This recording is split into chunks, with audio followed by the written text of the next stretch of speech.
mga kaloy, so ngayong gabi no. So magandang gabi sa lahat na mga kapwa natin mga espero, saka sa lahat ng mga subscriber natin, saka mga followers, sa mga palaging nag-views at nagla-like at nag-comment. So maraming salamat sa inyo.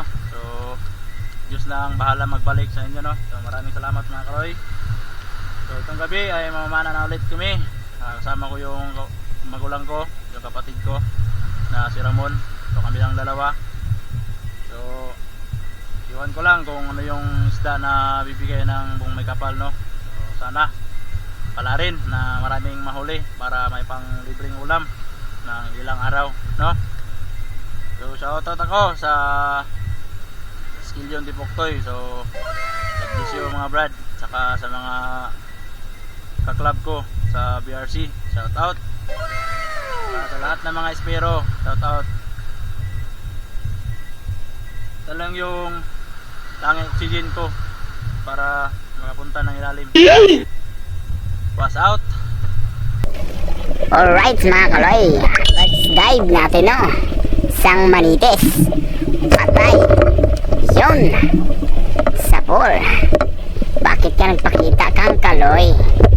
Yan ha, ano, masakit ba? Alright. First na ito mga kaloyo. Timbungan. Second dive na to mga kaloy. Kasi ito yung nakita natin sa ilalim ng kabuhanginan o kabalasan. Isang uri ng isang red snapper o tambak pa rin. Ito ng mga uri mga kaloy. So bali dalawa yan mga kaloy. Hindi lang natin marapid sa ilalim kasi hindi pa tayo masyadong nakapundo ng maraming hangin no? So umangat na tayo para safety at hindi tayo mabubutod sa ilalim ng dagat. Alright.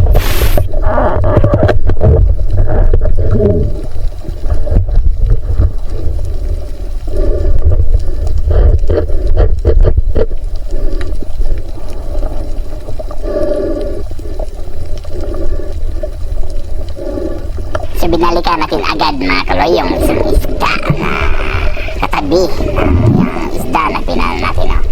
So nandun lang sa gilid ng bato, paikot-ikot, ikot-ikot, maglabad mo uyo kay panaon tagahuman, patay nagkakaroon pa uli sa inyo.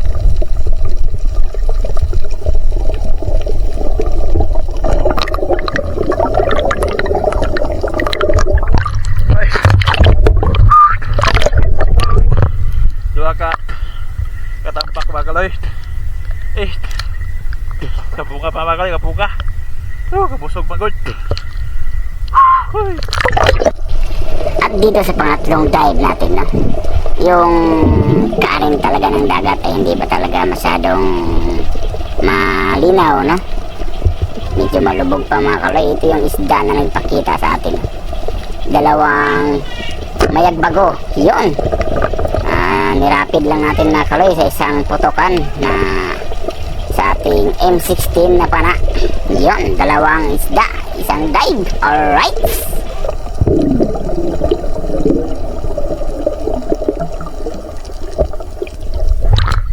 Ay.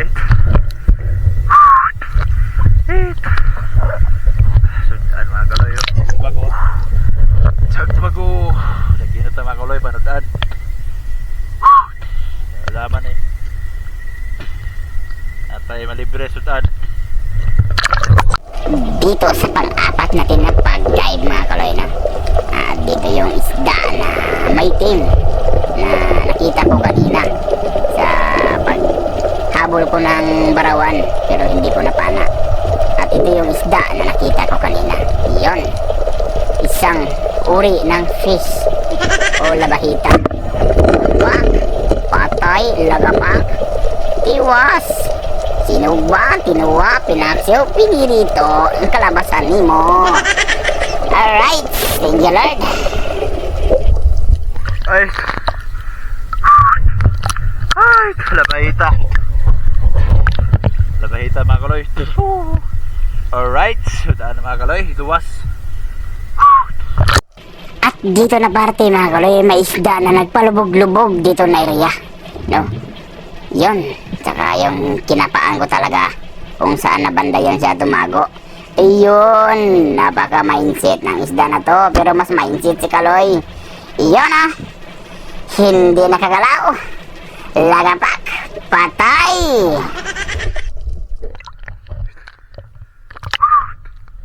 At dito mga Kaloy, sa last natin na pag-dive, no? Nakita tayo ng isang ahas. Ito yung ahas sa dagat na legendary. Natawag dito sa amin na walo-walo.